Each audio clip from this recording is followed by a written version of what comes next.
जय माँ बगलामुखी। साधकों, अगर आप साधना के क्षेत्र में हैं या साधना आप करते हैं तो इसके अंदर हमें बहुत छोटी छोटी बातों का ध्यान रखना पड़ता है, तभी हमें सफलता मिलती है। आज मैं आपको कुछ ऐसी ही जानकारी आपके लिए लेकर आया हूँ जिससे कि भस्म और रोली जो तिलक है वो किस मंत्र से किया जाए। बिना इसके सफलता आसानी से नहीं मिलती हमें, तो ये सबसे ज़्यादा अनिवार्य चीज़ है। आज मैं आपको भस्म रोली लगाने की कुछ विधि बता रहा हूँ।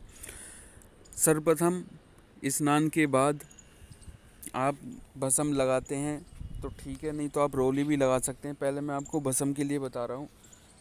स्नान के बाद भस्म आप लगाएं 3 उंगली से।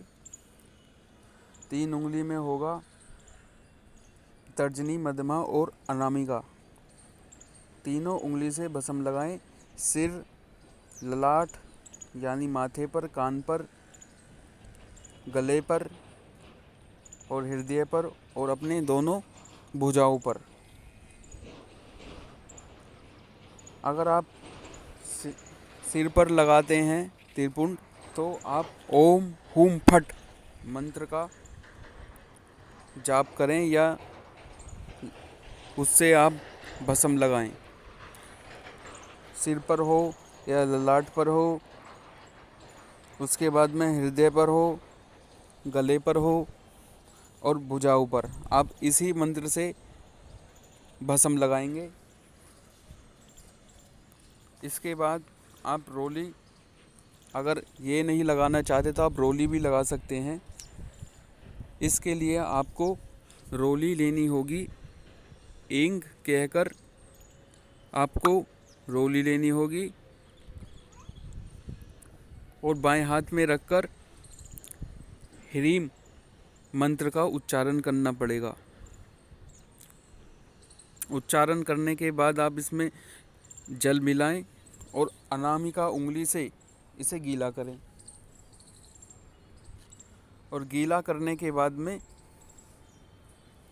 श्रीम बोलकर मध्यमा उंगली से यानी बीच वाली उंगली से अपने मस्तक पर एक मस्तक के मध्य यानी बीच वाले हिस्से पे एक लंबा सा तिलक लगाएं। जब आपका तिलक लग जाए फिर क्लीम बोलकर हाथ धोएं और फिर पुनः हाथ जोड़कर ओम शब्द का उच्चारण कर कर जिसकी भी आप साधना कर रहे हों उनका ध्यान करें, तभी आपकी साधना सफल होती है। और जब तिलक लग जाता है या लगा होता है तभी साधना में हमें सफलता मिलती है। और तिलक लगाने का महत्व ये है कि आपका अगर जहाँ पे भी तिलक आप लगाते हैं, इससे क्या है कि आपका ना मंगल ही मंगल होगा हर कार्य के अंदर और सफलता आपको मिलती रहेगी। यूँ तो साधना में बहुत सी बातों का ध्यान और भी रखना होता है, जैसे हमें यज्ञोपवीत धारण करना होता है। आज मैंने आपको तिलक के लिए ही बताया है।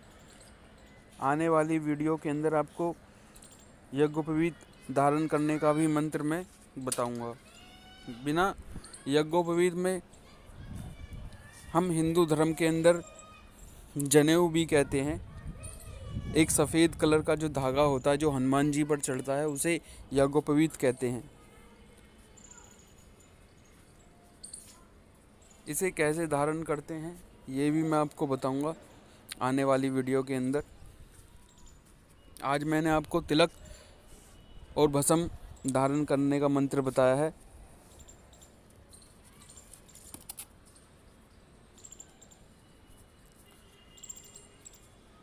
जय माँ बगलामुखी।